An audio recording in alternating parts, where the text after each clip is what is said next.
días a todos en un día tan especial como ya lo hemos repetido. Gracias a CAM por esta invitación y por permitirnos acompañar así al día de hoy todos los foros latinoamericanos realizados hasta el presente. Este es un panel formado por personalidades que honran con su presencia y exposiciones a este foro.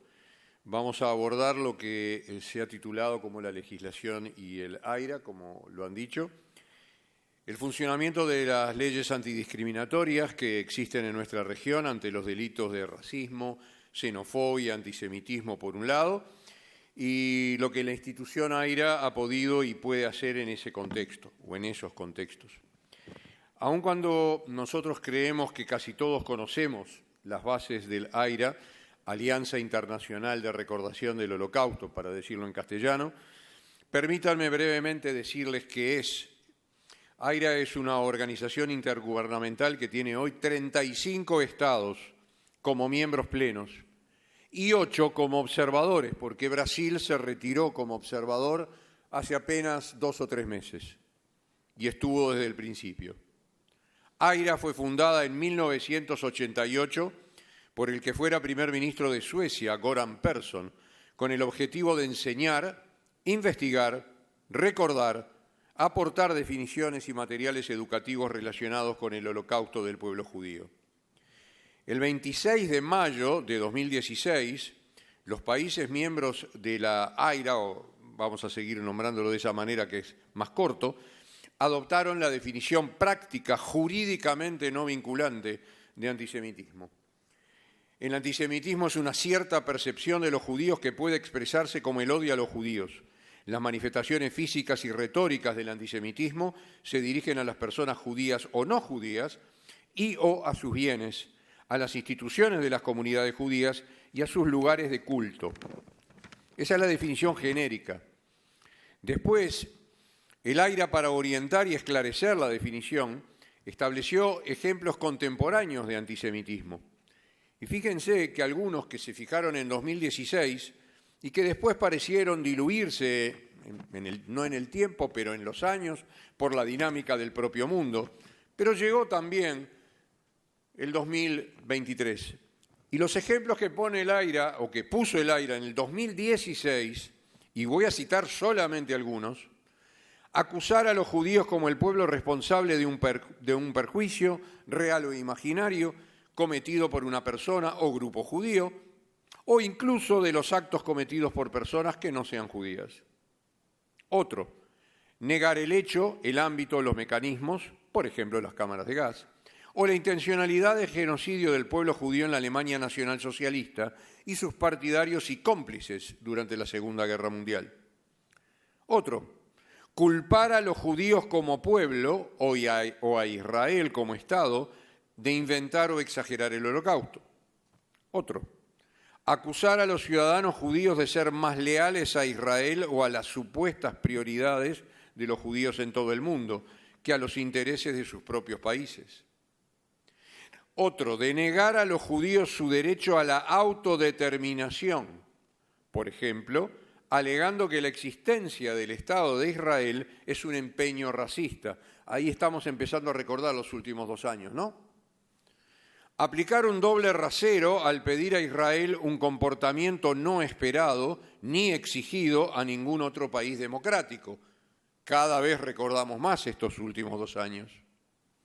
Usar los símbolos y las imágenes asociadas con el antisemitismo clásico, por ejemplo, las calumnias como el asesinato de Jesús por los judíos o los rituales sangrientos. Hablando de rituales sangrientos, también estamos acordándonos de estos últimos 2 años. Caracterizando así a Israel o a los israelíes. Establecer comparaciones, y esto parece premonitorio lo que hicieron en 2016, establecer comparaciones entre la política actual de Israel y a la de los nazis. Y si alguien no recuerda, nos podríamos estar 2 horas dando ejemplos en esta sala de todos los que dijeron eso durante 2 años, desde los gobiernos, desde los partidos políticos, desde los sindicatos y desde la academia en el mundo, y Latinoamérica no fue la excepción, todo lo contrario. considerar a los judíos responsables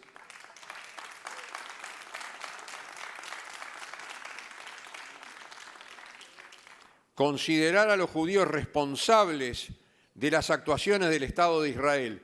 ¿Y qué fue sino eso lo que sufrimos estos 2 últimos años y probablemente sigamos sufriendo por un buen tiempo? ¿Qué fue sino eso? Los judíos hemos sido responsables de las actuaciones del Estado de Israel porque por eso estamos hoy para hablar ahora con quienes vamos a invitar del antisemitismo. Y el antisemitismo, cuando viene de un presidente de la República, cuando viene de un primer ministro, cuando viene de un académico, ¿a dónde va? Y a los judíos que están ahí. No va al Estado de Israel que está en guerra.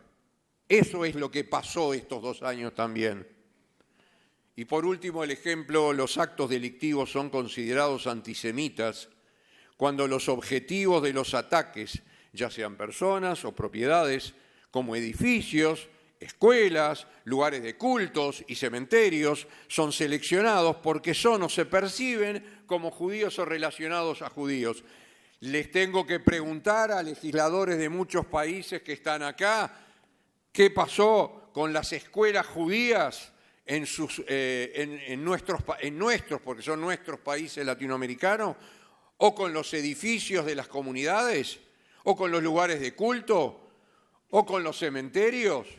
No les tengo que preguntar. Así que no estaba tan lejos la definición del 2016. No es una definición anticuada la que hizo el AIRA.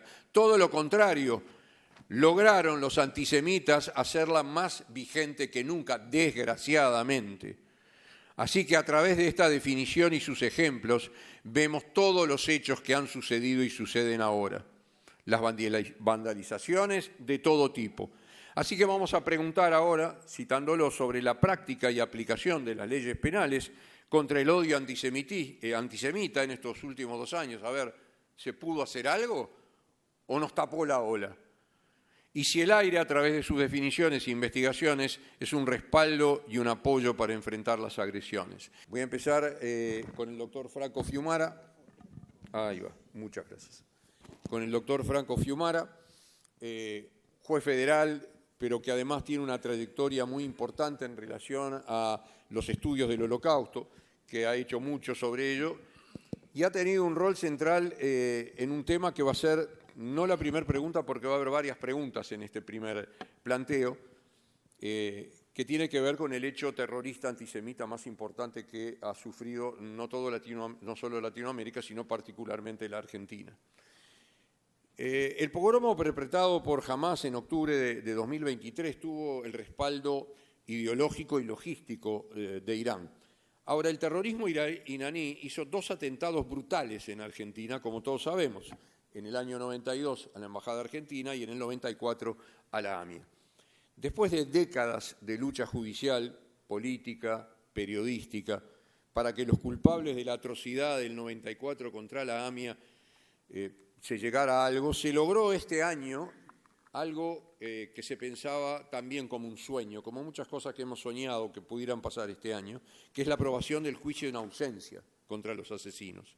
Entonces las preguntas, que va en una sola, pero las reparto, Franco, es qué significa el juicio en ausencia en este caso de terrorismo, para que todos entendamos, qué se espera y para cuándo se espera que a través de esa herramienta los asesinos puedan ser juzgados y condenados, porque muchos pensamos que, bueno, se creó y mañana todo va a pasar la semana que viene. ¿Qué importancia tiene, por último, en la lucha contra el terrorismo antisemita a nivel de América Latina, que se puedan hacer juicio de ausencia contra perpetradores? Eso es el primer planteo. Adelante, Franco. Gracias, Eduardo. Quiero agradecerte la confianza que siempre me has dado a lo largo de todos estos años. Quiero felicitarte por la maravillosa introducción que has realizado, realmente brillantísimo. Se lo merece, palabras justas y adecuadas. Y también quiero agradecer al CAM en su conjunto, no quiero ya y a través tuyo, a todo el equipo que trabajó con Nurit y compañía. Bien, me has hecho una pregunta con varios aristas, 33 años y 31 años de impunidad en la República Argentina. Me olvidé de mencionar, y pido disculpas, el otro día de un funcionario asesinado en función a estas investigaciones y con quien yo ya había hablado en una oportunidad sobre los juicios en ausencias, y ese funcionario fue el fiscal que investigaba a Alberto Nisman. No quiero dejar de mencionarlo. Bien, ¿qué pasa? Sabemos que cuando hay un atentado de las magnitudes que han acontecido en la República Argentina, hay por lo menos la investigación, y no lo dice Franco Fiumara, lo dice la Cámara Federal, el Tribunal de Casación, máximas autoridades penales en la República Argentina, a todo esto que adoptaron la definición del IRA. Es importante remarcarlo, porque estamos hablando de atentados antisemitas también. No podemos escindir uno de otro. Pasan los años y yo acuñé una frase que es lo que me dio visualización: impunidad biológica. ¿Qué es la impunidad biológica? La muerte por naturaleza de los imputados, de las víctimas. Las víctimas son justamente el eje y el núcleo de estos, pero también de los peritos, de los testigos, y eso genera impunidad. ¿Es algo que hemos inventado en la República Argentina como algo autóctono los juicios en ausencia? No. Solamente mi trabajo fue haber estudiado todas las posibilidades, haber adaptado el sistema francés y el sistema italiano, que aquí puedo ser acusado de dualidad. Yo me considero ítalo-argentino, por eso hago alusión a la definición del IRA. Tengo familia italiana, sentido de pertenencia, y eso no es dualidad. Por eso está muy bien la definición del IRA. Fíjate por qué te voy introduciendo estas pequeñas cosas, porque me ha acontecido también esto. Y entonces, cuando se menciona la ley de juicios en ausencia, ¿qué fin, qué objetivo si no va a pasar nada? Horror. Horror jurídico, no error. ¿Y por qué menciono esto?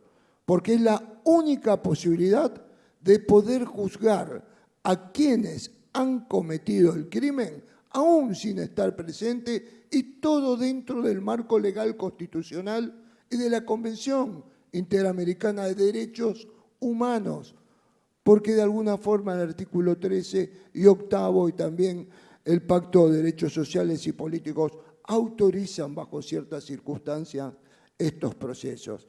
Y yo entonces la titulé como la ley de las víctimas, porque es la única forma de cumplir con algunas premisas que nos enseña la Corte Interamericana de Derechos Humanos, que muy bien has mencionado, del 10 de diciembre de 1948, con Eleonora Roosevelt, que la hace nacer como consecuencias de las víctimas judías del Holocausto.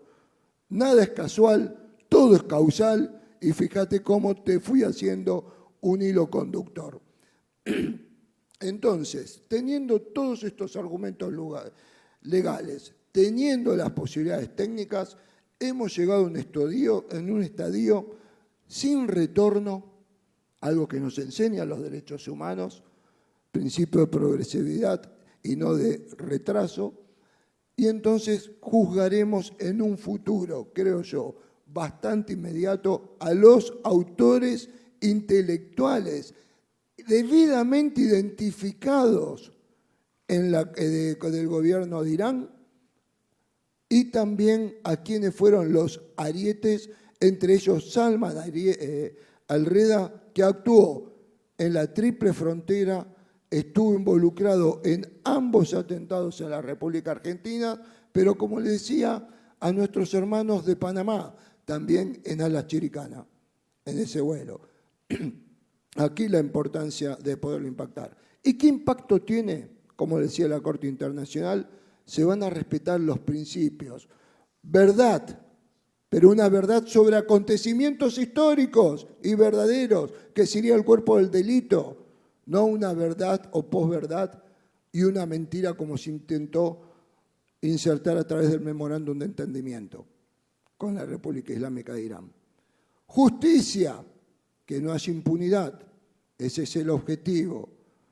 memoria en base a esa verdad, que esto es lo que va a adquirir un significado importante por todas las víctimas y a nivel mundial de esos atentados antisemitas terroristas, reparaciones, y la reparación, la sentencia en sí mismo nos enseña a la Corte Interamericana de Derechos Humanos que es el significado máximo y no un sentido económico, que ahora con un segundito más y te concluyo y te voy a decir esto, y condenas en caso de haber pruebas, y que las hay, las hay.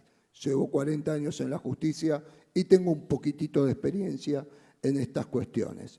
Bien, reparaciones. Mencioné que las sentencias es una reparación en sí mismo, nos enseña la Corte Interamericana a través del Pacto de San José de Costa Rica. Y yo siempre digo una cosa y traje 2 ejemplos. Charlie Hebdo, que ha sucedido en Francia, con todo lo demás, Stade de France, todo el Super Kosher, que en poquitos años pudo resolver la cuestión y el Estado de Francia, la ayuda económica, la asigna en el hipotético caso de que que Siria entregue a los que fueron condenados por esos atentados que están refugiados allí. Lo mismo podría acontecer con Argentina. Italia, que enmarcó a toda la dictadura argentina, que no pudo salir, paradoja del destino, no podían salir más del territorio nacional para no ser detenidos por Interpol, porque Argentina había dictado una ley de obediencia debida y punto final. Fíjate de las circunstancias, hasta que después fue revocada y fueron juzgados y condenados como correspondía, y en definitiva habilitaría a la República Argentina, en el caso de condenas, a reclamar reparaciones económicas en el Tribunal Internacional de La Haya, no el penal, porque como están ambos en La Haya, lo aclaro porque muchos confunden. Reparaciones económicas, tenemos sobrados ejemplos, Lockerbie con Gaddafi, Irán mismo con un avión que intentó, ahora Putin que acaba de reconocer también el avión afgano, de Azerbaiyán, y si logramos esos acontecimientos y que también haya reparaciones económicas, ¿qué es lo que logramos? Que no haya más Hamas, que no haya más Hezbollah, porque no hay terrorismo sin dinero. Gracias, Eduardo, y ese es el objetivo final. Muy bien. Muchas gracias, Franco. Estimado amigo Washington, Uruguay adoptó la definición del antisemitismo del AIRA en febrero de 2020, en los últimos días de la presidencia del doctor Tabaré Vázquez de la coalición de izquierda Frente Amplio. Uruguay es observador de AIRA, no se ha retirado. Uruguay tiene hace mucho tiempo incorporado al Código Penal artículos específicos contra todo delito de discriminación. En Uruguay hace 9 años se asesinó a un comerciante por ser judío, por un docente de primaria que declaró haber recibido un llamado de Alá a matar judíos, y además de haber sido declarado inimputable, hace 1 año que ya está en libertad. Se han sumado hechos de antisemitismo en los últimos 2 años desde la academia universitaria, cancelando a un docente por ser judío, desde las redes, donde la directora del Ministerio de Cultura fue agraviada por un docente universitario por ser judía. Se han vandalizado los exteriores de instituciones, el cementerio judío, se han hecho y se hacen decenas de manifestaciones que, si tomamos la letra de la definición de antisemitismo del AIRA, son actos de incitación al odio. La pregunta es cómo considera que ha actuado la justicia uruguaya en todo ese contexto, que tiene aún muchos más hechos en su historial, y cuánto se ha aplicado, si usted siente que se ha aplicado, si usted ve que se ha aplicado, la definición del AIRA que está adoptada, que está vigente en el país, y el país además sigue siendo observador del organismo. Gracias, Eduardo. Le voy a contar algo que creo que usted no sabe. El artículo 149 del Código Penal en algún momento tuvo modificaciones y aquí tiene al autor, el autor está aquí presente, que le fue adjuntando categorías a lo que era la incitación al odio, porque ya hace unas cuantas décadas, acá tengo entrañables amigos legisladores que saben que ese proceso se fue produciendo en el Uruguay, tomamos noticia de que la incitación al odio iba teniendo nuevos nucleamientos, nucleamientos étnicos, por identidad o opción sexual, etcétera. Esto, yo no voy a dar una visión optimista, lamento. Lamento Yay, lamento Nuriz, no voy a dar una visión optimista del Uruguay porque no lo siento y porque mi percepción es de que el tema antisemitismo, el tema judeofobia y el tema antisionismo, tres categorías que incluyo en una dimensión única, en realidad lo que están teniendo en mi país, y creo que en buena parte del planeta, es un increyendo bastante notorio. Entonces, si bien hoy es una jornada maravillosa y esta liberación de los 7 rehenes nos da... ¿Perdón? No, pero van 7 recién. ¿Ya liberaron los 13? Perfecto, estamos en los 3. Yo estaba a la altura de los 7. Bien, fantástico. La mejor noticia que me pueden dar estando acá, lo mejor que me puede pasar. Si bien esto es un momento epifánico, porque es un momento epifánico para nosotros, yo en realidad siento que la definición del AIRA, nuestra batalla por el tema del combate al antisemitismo, entra en una nueva fase. Llamémosle la fase 2. Básicamente, ¿por qué? Porque si nosotros creyéramos que este momento único que estamos viviendo y que implica realmente una bajada de banderas, yo creo que nos equivocaríamos. Yo creo que el nivel de intensidad sobre lo que nosotros consideramos como antisemitismo, judeofobia, antisionismo, va a seguir percutiendo. Ustedes me dirán, qué mal gusto que tenés. En el momento de máximo nivel de alegría en el que estamos, se te ocurre plantear que este tema va a continuar. Va a continuar. Va a continuar porque en realidad no empezó del 7 de octubre. El 7 de octubre lo que nos pasó fue lo peor. Y tomamos conciencia de que lo que no creíamos que se podía reeditar de décadas anteriores, efectivamente se produce. Entonces, acá hay que tener mucha más conciencia, tanto en el territorio judicial, en el territorio fiscal, de la cooperación internacional jurídica, y tener claro dónde está el bien y dónde está el mal. Esto parece simple, pero a veces los gobiernos, en aras de visiones contemplativas, de creer que porque tienen universos étnicos de un volumen determinado, mayor o menor, actúan de manera falaz. Y esa es una realidad. En este continente hemos visto cómo hay gobiernos que en algunos de estos temas, en este tema, son elípticos. Y usted no puede ser elíptico. Dato 1. Dato 2. Lo he visto decir a poca gente. Yo estoy en una etapa de la vida, afortunadamente, donde la libertad psicológica me ganó la cabeza y digo lo que siento. Es una gran ventaja porque todo el mundo cuida la comba donde está. Yo no tengo necesidad de nada. Y les voy a decir algo, al que le guste bien y al que no, 2 platos, como decimos en mi país. Israel ha estado solo, excepto con Estados Unidos. Excepto con Estados Unidos. Y sé que a muchos de ustedes no les gusta el presidente Donald Trump. 2 platos del presidente Donald Trump. Si no hubiera estado el presidente Donald Trump en esto timoneando, nada de lo que está sucediendo habría sucedido. Nada.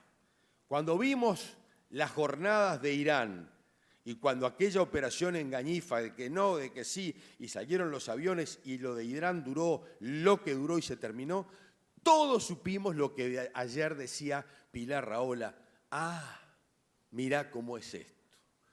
Y esto es muy dramático porque el hombre, y Hannah Arendt esto lo había manejado mejor que nadie, en algún punto creyó la idea de la banalidad del mal y que podíamos pervivir con la banalidad del mal. Y pensamos que la banalidad del mal era solo para una tragedia como la que se vivió en la Segunda Guerra Mundial. Pero lo del 7 de octubre fue otro episodio de la banalidad del mal. ¿Por qué? Porque a posteriori del 7 de octubre, lo que vivimos fue un planeta entero que nos ninguneó. Fue mirando y disminuyendo el tema. Y el fetiche palestino, como le llamo yo, el fetiche palestino se fue instalando en el planeta y fue ganando terreno, y eso hoy lo tenemos instalado. Eso hoy lo tenemos instalado. Yo viví en los Estados Unidos y una tarde le digo a mi hijo, vamos a una biblioteca determinada de una universidad que quiero hacer una investigación, a mirar unos temas. Llegamos a las 2 de la tarde y cuando salimos estaba todo tomado el campus. Todo tomado el campus universitario. Y pensé, porque yo suelo ser bastante emocional, y le digo a mi hijo, vamos a salir tranquilos porque no tenemos mucha opción entre el griterío, la locura. Esa es una victoria intelectual que ha tenido el nucleamiento antisemita global. Esa ha sido una victoria en las cabezas que viene desde algunos lados ideológicos, claramente focalizado desde un territorio ideológico, donde se emblematiza ese capítulo para tratar de ganar adhesiones, simpatías, y donde aparentemente el buenismo es ese y los malos somos nosotros. Y Pilar lo dice también cuando recuerda lo que es el centro de gravedad de Israel, el peso que tiene en una región en donde la democracia no existe, los derechos de la mujer no existen, la tolerancia no existe, la convivencia pacífica no existe, son básicamente monarquías. Es muy difícil. Miren, por décadas, yo repito, esta etapa de la vejez, uno comete algunos deslices. Conozco muy bien todos esos países, todos los conozco muy bien, todos. He trabajado durante años en todos ellos. Y siempre supe que el contencioso sunita y chiita habría de detonarse, siempre. Va a ser discutible esto. Alguna vez, conversando con Thomas Friedman, el periodista del New York Times, que siempre ha tenido posiciones controversiales en este asunto. En algún momento él sostenía que el 7 de octubre era para Israel una trampa mortal, que había sido una trampa mortal y que no tenía otra opción en la que estaba, y que solo un gesto magnánimo de entregar posiciones era lo que hubiera permitido un camino de pacificación. Se equivocó. Estoy esperando leer el New York Times, arranqué ayer de noche, voy a leerlo hoy y mañana, a ver cuándo va a haber la nota que dice cómo el mapeo es completamente distinto. Arabia Saudita es un factor súper relevante. Qatar lo es, pero Arabia Saudita es el jugador que define parte de esa región, y habrá que ver cómo se mueven ellos en los próximos tiempos. Ayer lo que Pilar estaba tratando de decir, y para mí habría que agregarle este punto, es ahora en geopolítica a todos les conviene la paz. A todos les conviene la paz.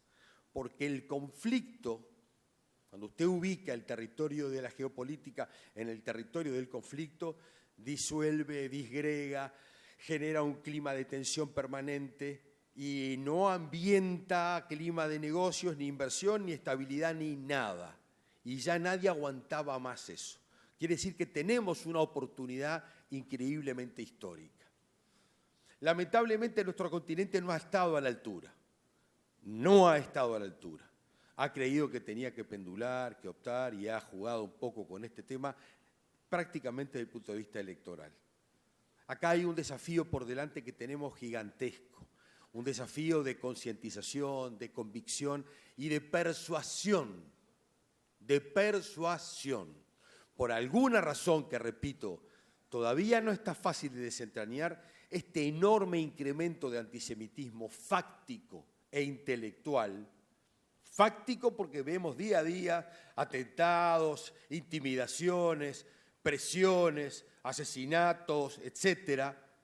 Pero el intelectual es ese que vivimos con amigos, con conocidos, que creemos que podemos aceptar alegremente una conversación donde el tema, yo creo que tenemos que transformarnos todos en activistas. Yo no soy marxista, ay, qué lejos que estoy, pero leí a Lenin de pe a pa, y Lenin tenía un razonamiento notable. Decía, yo para hacer la revolución no necesito miles de revolucionarios, necesito una docena de tipos convencidos que estén a mi lado y que con ellos yo constituya la vanguardia. Solo 12 tipos convencidos que estén a mi lado para persuadir, para trabajar. Y hizo su obra Lenin, entre comillas, con esos 12 tipos convencidos.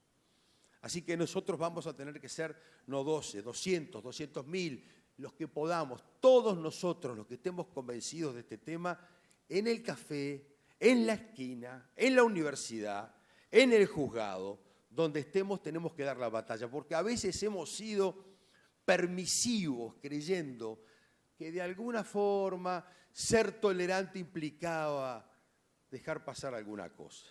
No. No funcionó. No funcionó. No funcionó. Y aquel loquito que vemos que dice un disparate sobre el judío y decimos, es un idiota, déjalo, no discutas con él, no te equivoques. Ese loquito hoy junta a otro loquito y 3 loquitos y hay 4 loquitos y un día tenés lo de Fremd y un día tenés un 7 de octubre.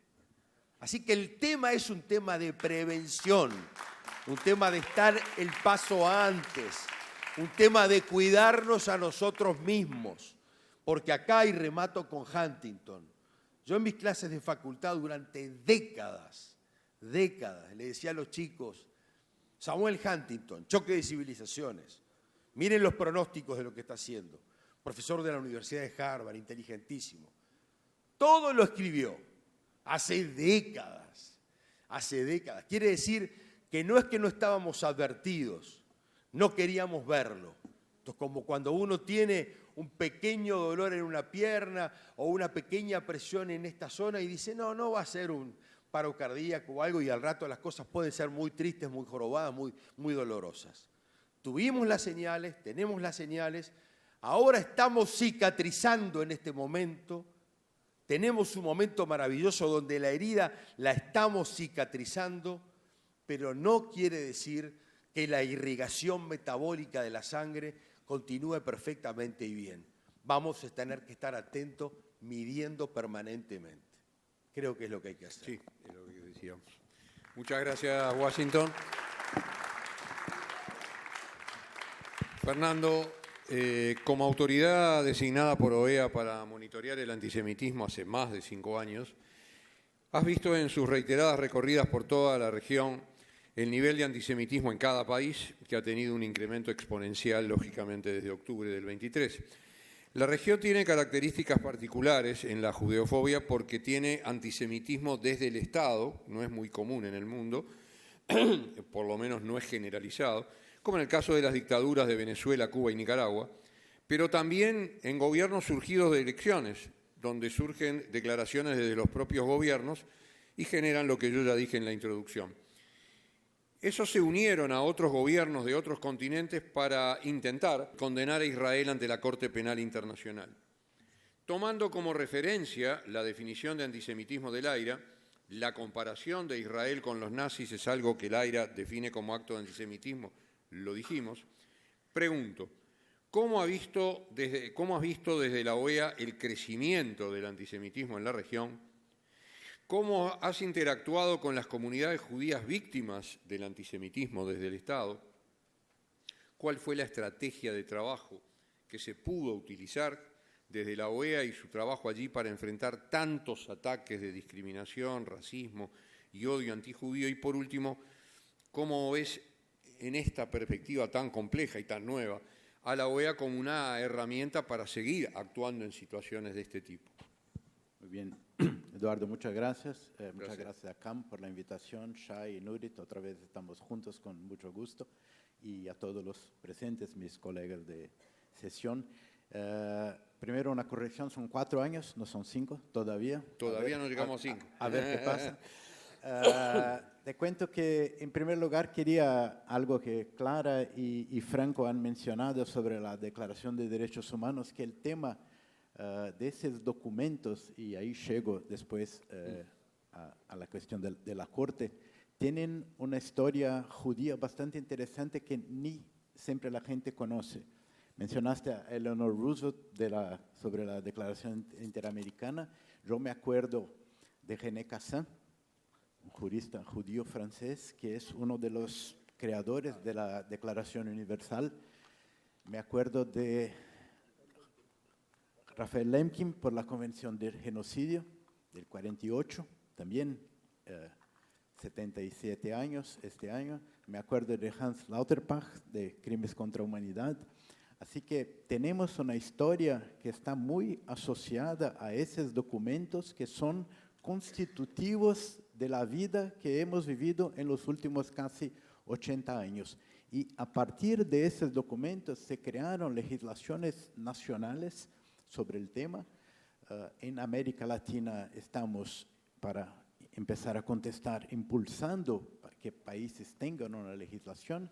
Clara citó que en Brasil tenemos una legislación contra el racismo que comprende el antisemitismo, pero interesante saber cómo se llegó a esto, no es automático, porque fue a partir de un caso llevado a la Corte Suprema de Brasil, el caso Elvanger, que fue juzgado en 2003-2004, que la Corte decidió que sí, que el antisemitismo sí es un caso de racismo, pero fue 8-3.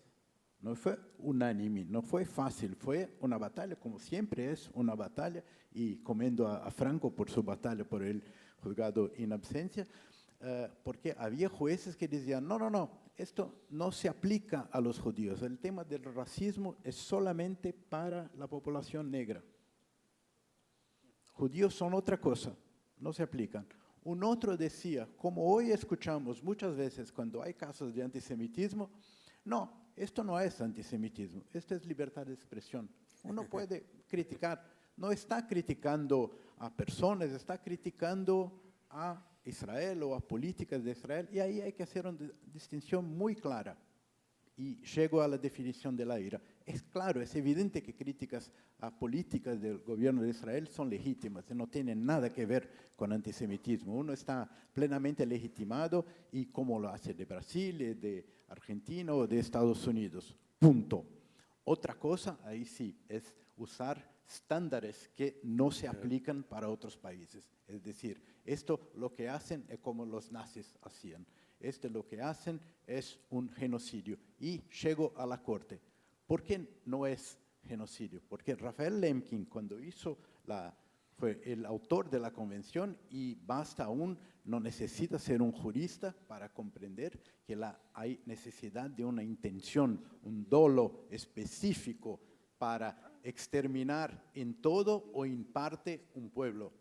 Y le pregunto, ¿qué genocidio es este que cuando se liberan los rehenes, que era el objetivo de la respuesta de Israel y no de Thomas Friedman, se interrumpe el genocidio? Así que la intención terminó de un momento para otro. Es algo que es absurdo. Y yo espero, y leí los memoriales de África del Sur, leí el voto del ministro Aaron Barak, que estaba como juez ad hoc en La Haya.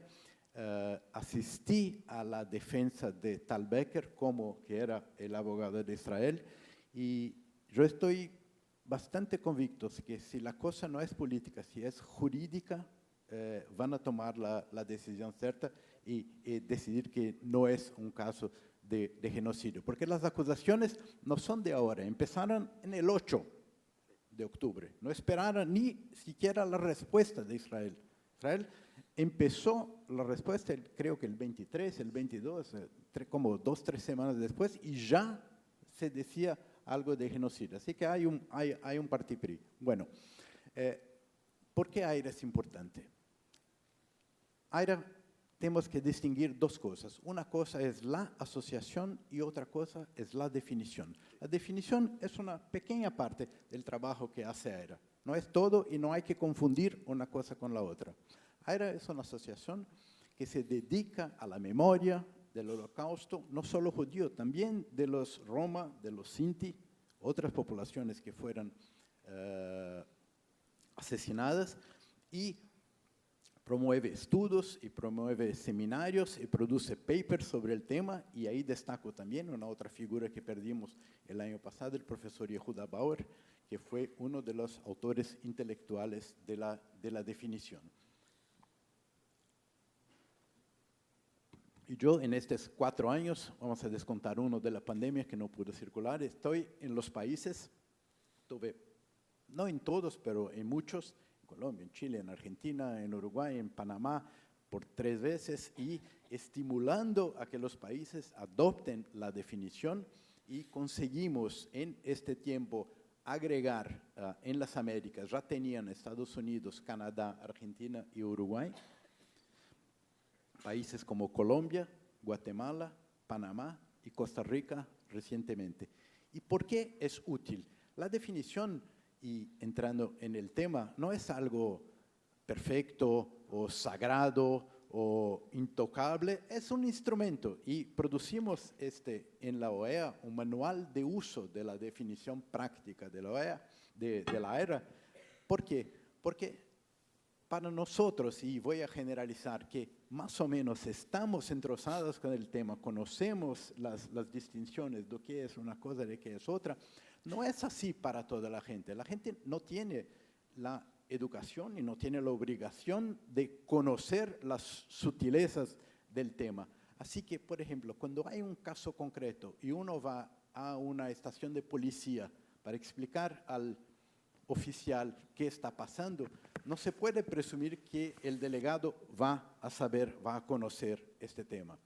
Cuando uno llega a un fiscal, y comento a mi amigo Daniel Bialski, que ha sido un gran activista en este tema y promoviendo muchas acciones judiciales sobre el tema, él sabe que no es simple para un fiscal comprender que se trata o no de un caso de antisemitismo. Un juez, la misma cosa, tú puedes hablar por tus colegas. Y yo, en mi función, uno de los trabajos ha sido convocado por abogados a deponer como un testigo especializado, un expert witness, en muchos casos, y el juez me pregunta, ¿por qué es? ¿Por qué no es? ¿Cuándo es? Y cosas simples, prácticas, que la definición puede ser útil. ¿Es la única? No, hay otras. ¿Es la mejor? Creo que sí. ¿Cuántos países la han adoptado? 36. ¿Cuántos países están en la AERA? Más de 40. Y hay países que están en la AERA y no adoptan la definición. Noruega, por ejemplo, es un caso. Hay países que son miembros observadores y no adoptan la definición, como Turquía. No se puede acusar a Turquía de ser simpático a Israel. Y, infelizmente, el tema de la definición, como todo ha pasado en estos últimos 2 años, también ha sido instrumentalizado políticamente, intentando hacer como si fuera una cosa de derecha, como si fuera una cosa de los blancos, como si fuera una cosa ligada a los evangelistas. En Brasil escuchamos eso, parece increíble, pero no es solo un equívoco, es ignorancia de gente que no sabe, porque Alberto Fernández es un tipo de derecha, o Tabaré Vázquez es un tipo de derecha y adoptaron la definición. Claro que no, porque no es esta la clave para comprender. Así que estamos realmente creyendo que legislación de un lado, y más, y no es jurídicamente vinculante, como ha mencionado. O sea, uno puede adoptar una definición y no quiere decir que esta es una ley que el juez tiene que aplicar. Recientemente, esta semana, no voy a decir los nombres porque está bajo secreto de justicia, hay un periodista en Brasil que fue denunciado por comparar judíos a ratas, entre otras cosas. Y la denuncia del fiscal, del comienzo al fin, está basada en los ejemplos de la definición de área. Así que sí, es útil, sí, ayuda en algunos casos, no es perfecta, está sujeta a críticas, pero es mejor tenerla do que no la tener. Así que en contacto con comunidades judías de la región, en contacto con la prensa, en contacto con autoridades, con sociedad civil, con partidos políticos de estos países que he percorrido, yo creo que en América Latina tenemos una situación que sí no es fácil, como en todos lugares tuvimos incidentes, pero nada comparado con lo que pasa en Estados Unidos o en Reino Unido o en Francia. Claro. No hubo asesinatos como hubo en Washington o en Manchester. Hay pocos episodios de violencia física contra personas. La gran mayoría está en las redes, en el virtual, algún graffiti, algún acoso, sí, y no estoy disminuyendo. Todos son importantes y todo hay que estar atento, como he dicho, y combater. Pero yo pienso o quiero creer que no está en nuestra ADN el tema del prejuicio contra judíos. La gente, hay sí un histórico de Inquisición, hay sí cosas que, el uso de expresiones que son molestas, había una idea de los judíos mucho impulsada hasta el Concilio Vaticano II como un pueblo deicida, pero eso ya es 60 años que ya estamos en otra circunstancia. Con el diálogo interreligioso habemos avanzado y yo creo que no que el conflicto ha causado el antisemitismo, no.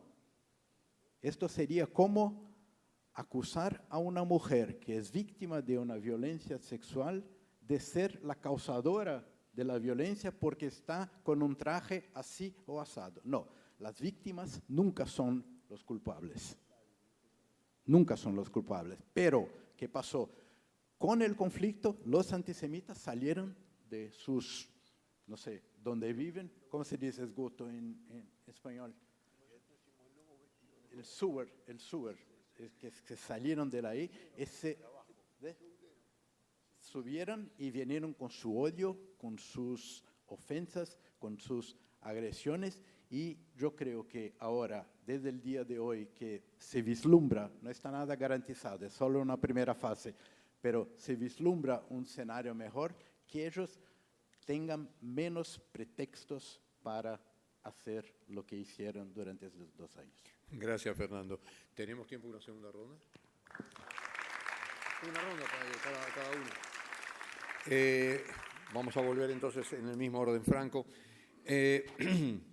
Todos sabemos el apoyo del gobierno de Argentina a Israel, no solo durante la guerra, sino el gobierno actual de Argentina tiene un apoyo muy grande por Israel. Sin embargo, los hechos de antisemitismo han habido, y uno muy reciente, la semana pasada, lo mencionó Sabrina ayer, una señora que estaba con su bebé en brazos, la agresión, redes sociales, por citar ejemplos.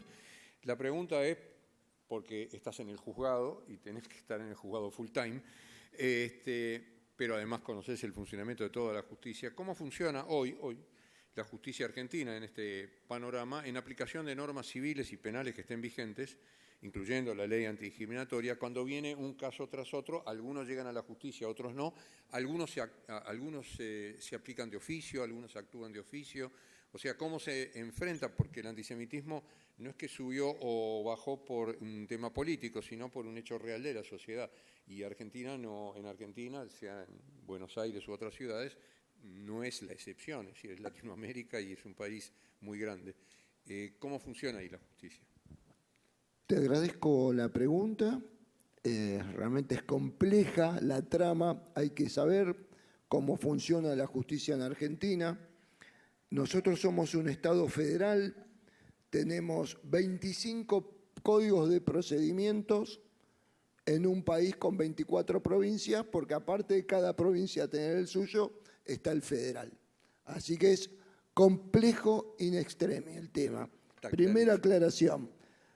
Ley justamente sobre discriminación, que es una ley que nos quedó obsoleta, por no decir vieja, del año 88, que eran distintos los movimientos, distintas las cuestiones, bienvenidas sean, ¿no? Porque lo que hay que armar, en donde las penas son irrisorias.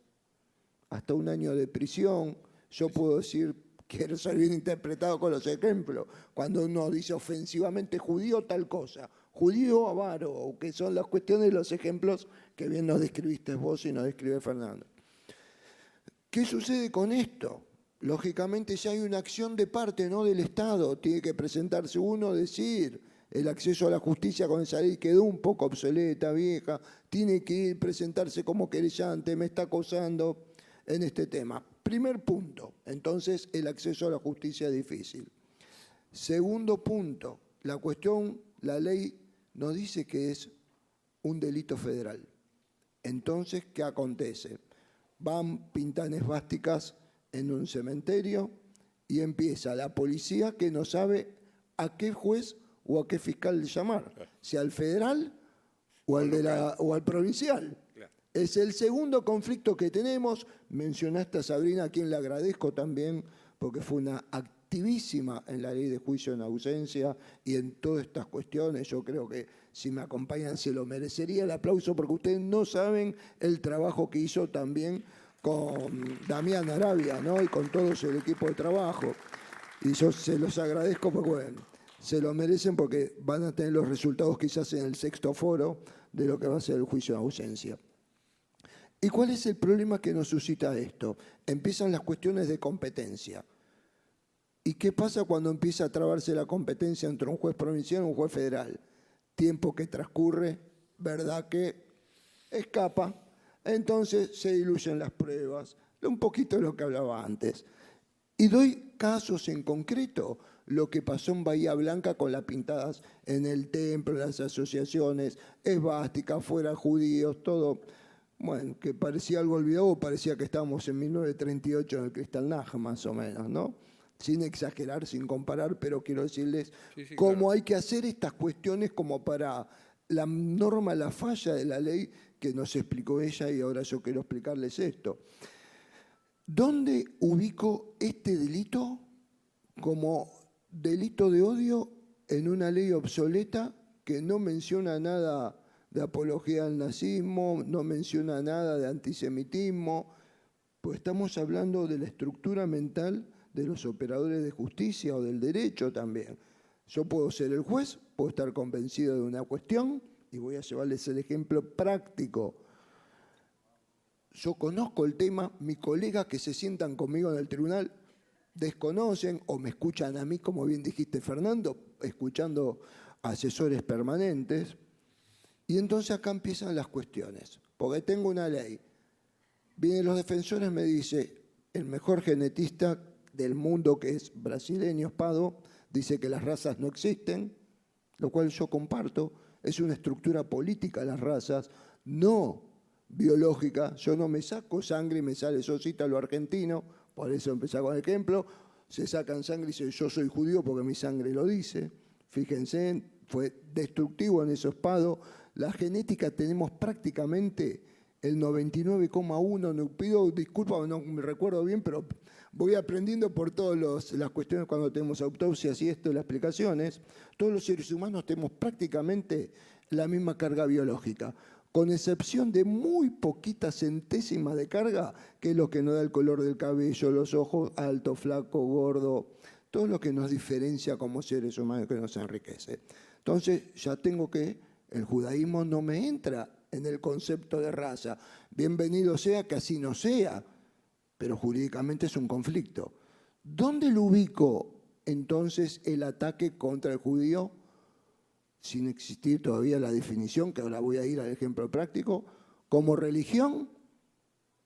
Tenemos un amigo en común, Mario, todos, que él dice, no, yo soy judío laico, no, soy culturalmente practicante, también es válido. Entonces ya tengo otro problema de encuadre, pensando en los defensores de los acusados, que ellos también tienen acción, y es lógico en un Estado democrático.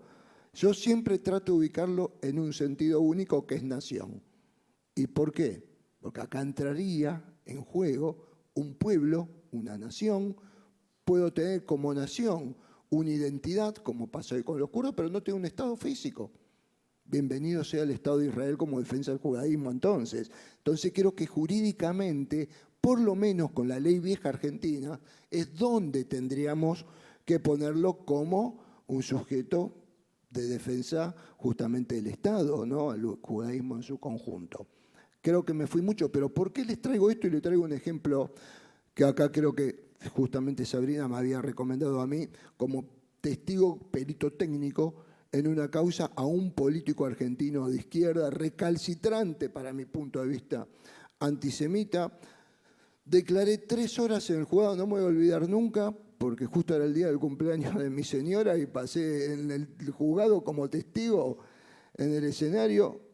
Para mí la jueza no estaba muy bien, no comprendía tampoco la definición del AIRA, que era el problema, porque ella dice no, pero los ejemplos no me entran en la definición adoptada. Y yo lo dije el otro día, yo no tengo en el Código Penal en cada delito todos los ejemplos, porque si no tendría que hacer un tratado bíblico prácticamente. Es la definición, exactamente, es lo global lo que tenés que aplicar. Bueno, terminó absuelto, causa Bodart, para que tengan presente. Todos festejando, los movimientos, los bombos en la puerta, tenemos que salir un poquito de algún lado. ¿Qué sucede? La Cámara de Apelaciones, ante el recurso que hace la DAIA, invierte el voto por 2-1, aplica la definición del AIRA, bienvenida, porque estamos hablando de un delito autónomo solamente que funciona así como la ley de antidiscriminación, discriminatoria, porque si va acompañado de otro delito como las pintadas ya tenemos el delito de daño, pero acá como justamente se va por primera vez este delito autónomo, la Cámara da vuelta y dice que sí, que es equiparable un poquito como yo le decía, justamente a discriminación porque comparaba a Israel Estado genocida, Israel Estado nazi, y yo solamente mencioné una frase que destaca el voto, que hay un país que llama la entidad sionista, que no reconoce a Israel por su nombre. ¿Saben de qué estoy hablando? De Irán. Entonces, cuando dicen que el sionismo no es equiparable, entonces ¿por qué le permite que sea entidad sionista? Si lo está catalogando él mismo. Eso se llama cinismo jurídico. Ahí está la cuestión.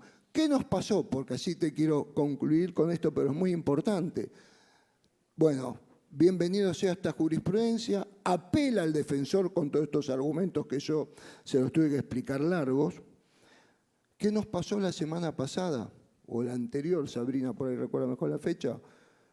La Cámara, una especie de casación ya de estas 2 instancias, invierte el fallo, no sale que yo te comentaba a vos con la definición de Jerusalén, o sea que no entendió ni una ni otra porque las 2 cabía.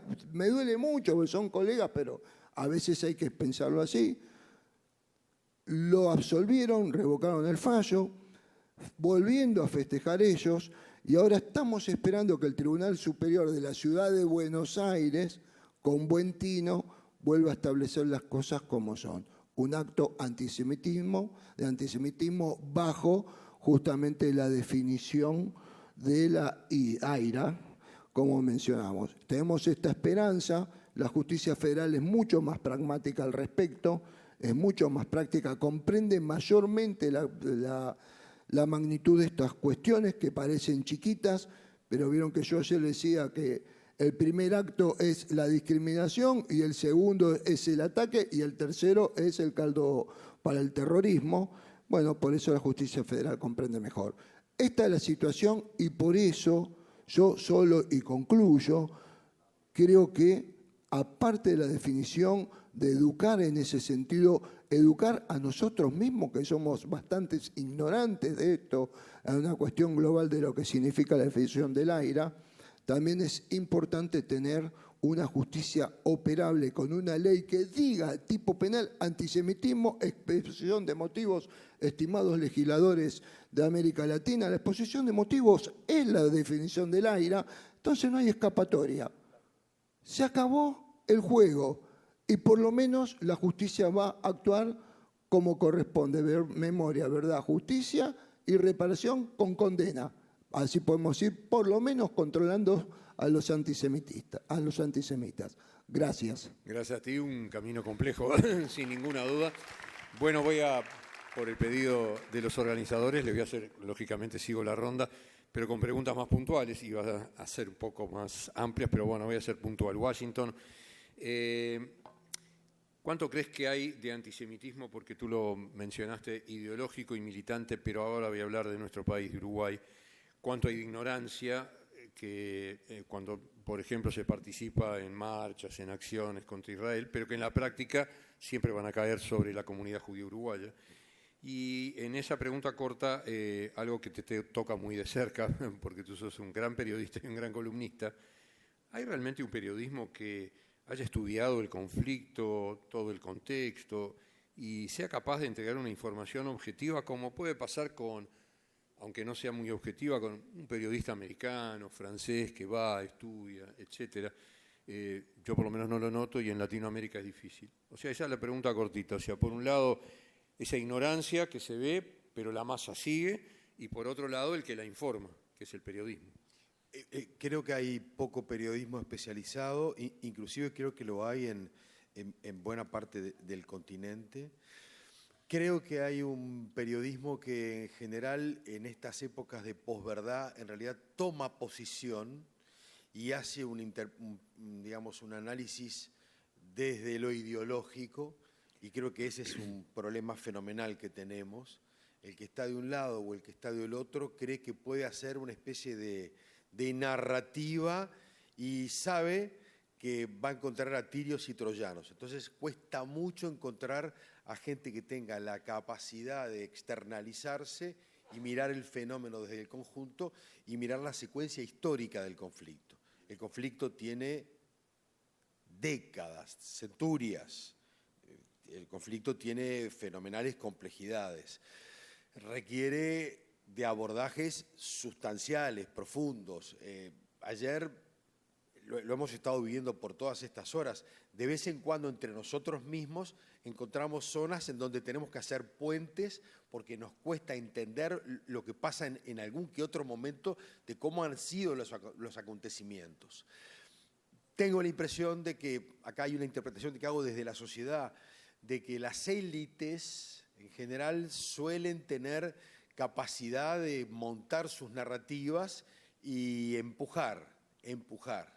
Y eso es fruto también de una enorme ignorancia, de un enorme desconocimiento, y allí hay una culpa también nuestra. Yo suelo ser bastante crítico con nosotros mismos, porque cuando pasa que la gente no tiene la información, siento, Eduardo, que es culpa más nuestra que de otros. Porque el otro, uno puede aceptar que tenga ignorancia y trabaje sobre el prejuicio. Las sociedades trabajan sobre el prejuicio, viven sobre el prejuicio. O sea, es muy difícil solicitar a la gente que tenga la información de un académico. Ahora, si nosotros que tenemos un problema de esta naturaleza no lo abordamos con una capacidad de desbrozar, de ilustrar y sobre todo de parar el lugar exacto donde estamos. El lugar exacto donde estamos es el lugar de una minoría planetaria que entiende que el único asunto para llevar adelante es el derecho a existir y a sobrevivir. Es simple, es apenas unos puñados de millones de personas, con algunos otros puñados de millones de amigos, contra millones de personas que miran desde otro ángulo y desde otra perspectiva. Entonces estamos signados a estar complicados. No soy marxista, pero Marx decía, las religiones son el opio de los pueblos. Algo de razón tenía. Las religiones, cuando están potencializadas y traccionadas desde una óptica del bien y del infiel, o del mal y del infiel, estamos comprando un lío. Lo vamos a tener el lío dentro de 10 minutos, dentro de 1 hora, dentro de 5 horas, dentro de lo que sea. No tiene mucho misterio y todos ustedes lo conocen de memoria. El proceso demográfico europeo en 10 años es un infierno. El proceso demográfico europeo en 10 años es un infierno. Y el que no lo ve es porque no lo quiere ver. Así que en realidad estamos en un problema en algunos territorios donde la versión radicalizada del Islam, que no es chica, que es bastante grande para el volumen de gente que tiene el Islam, está diciendo, mirá que ahí tenés un problema. ¿Qué vamos a hacer nosotros? ¿Qué vamos a hacer nosotros? Tenemos que pensar, tenemos que reflexionar, tenemos que tratar de actuar con una capacidad prospectiva y anticipatoria, porque los líos inevitablemente en esa proyección van a venir. Están anticipados que van a venir. Uno siente, no, hoy esto se aquietó, hoy esto se aquietó, pero vamos a ver por cuánto tiempo. Muchas gracias. Bueno, Fernando, hace muy pocos meses, en el mes de junio, la OEA cambió como corresponde legalmente y tiene otro secretario general, otra estructura, otro gabinete de trabajo. La pregunta es si te parece que la organización y su consejo permanente consideran al antisemitismo actual como una acción política grave, eso lo consideró el secretario general anterior, sobre la que hay que actuar con los recursos que se tienen, y si te parece que las sociedades, o sea, los países que son miembros del Consejo Permanente y de la OEA, consideran que eso es un tema transversal y que hay que preocuparse, o no sos tan optimista como eso. Okay. Me parece, la respuesta es afirmativa y les cuento que comparto que cuando el secretario Almagro decidió crear esta posición de comisionado para el monitoreo y combate al antisemitismo, no hizo de la nada. Siguió una tendencia que ya existe desde algunos años en gobiernos y otras organizaciones internacionales, por ejemplo, la Comisión Europea, la Organización Europea de Seguridad y Cooperación y otras, que tener una oficina para dedicarse a este tema es algo que corresponde a una visión que el combate al antisemitismo no puede ser un encargo solamente de las comunidades judías. Esto ya se habló acá ayer, Clara lo mencionó en su locución. Cuando hay antisemitismo en una sociedad, esto no es un problema de los judíos o solo de los judíos, es una señal que algo está mal y puede quedar peor para la democracia y para los derechos humanos. Porque es una visión de una sociedad donde unos tienen mucho más poder que otros y que de alguna manera, de una teoría o un mito conspiratorio, están en el control. El control puede ser de muchas cosas, de los medios, de las películas, de los bancos, de la prensa, de lo que sea, pero hay esta idea y corresponde a organizaciones y a gobiernos de crear esta función y dotarla de medios para que funcionen. La nueva dirección de la OEA todavía está se instalando. No te puedo decir cuál es la dirección que va a pasar. Es temprano y espero que volvamos en poco tiempo ya con directrices más afirmadas y garantizadas para poder decir. Pero creo que sí, los países tienen conciencia de que hay que estar atentos para este fenómeno, que hay que combatirlo en su propio interés de la manutención de la democracia en sus respectivos países. Bueno, primero que nada, muchísimas gracias a los tres panelistas, todos notoriamente con un gran nivel, nos han ayudado mucho a reflexionar. Una conclusión pequeña que debemos hacer, obviamente, para cerrar. Los tres han coincidido en algo, una fuerte autocrítica de todos nosotros, no importa seamos judíos o no, sobre la pregunta que hizo Washington al terminar. Lo tenemos clarísimo, aunque la luz esté ahí apagada, yo veo que dice salida, o sea, estamos viendo. Ahora, estamos viendo y donde dice salida, como preguntó Washington, vamos a leer entrada, vamos a leer bajada, vamos a leer quédese tranquilo, vamos a leer duerma una siesta, no se haga problema, ahora se paró todo, ahora está todo tranquilo, todos nos amamos a todos. Creo que debemos ser reflexivos porque Washington, además, en su expresión anterior, Franco, a través de mostrar cómo funciona la justicia, no solo en Argentina, aunque él especificó Argentina porque es su fuerte. Y Fernando, cuando habló de todo el panorama de América Latina, vamos a no irnos a otros continentes, demostró claramente que lo que está pasando hoy geopolíticamente es muy importante para la paz mundial, para el Medio Oriente, para una cantidad de intereses geopolíticos, para mostrar que la ONU evidentemente se ha convertido en lo que en lo personal venimos diciendo hace muchísimos años, en algo que, por no decir algo muy grueso, es tan ambiguo que no ha participado ni siquiera en el proceso ni de la guerra, ni de la paz, ni de esta, ni la de las otras guerras. Pero tenemos una realidad por delante. Si mañana hay una manifestación en alguno de lo que ellos han mencionado, o alguna agresión, o lo que sea, nos vamos a sorprender, porque eso va a seguir. Es lo que acaba de decir Washington. Y nosotros, y dejó la pregunta planteada, porque creo que es la conclusión, porque no es para que la contesten ni ellos tres ni nosotros. Y nosotros, ¿qué vamos a seguir haciendo o qué vamos a empezar a hacer? Muchas gracias a todos, ha sido un placer.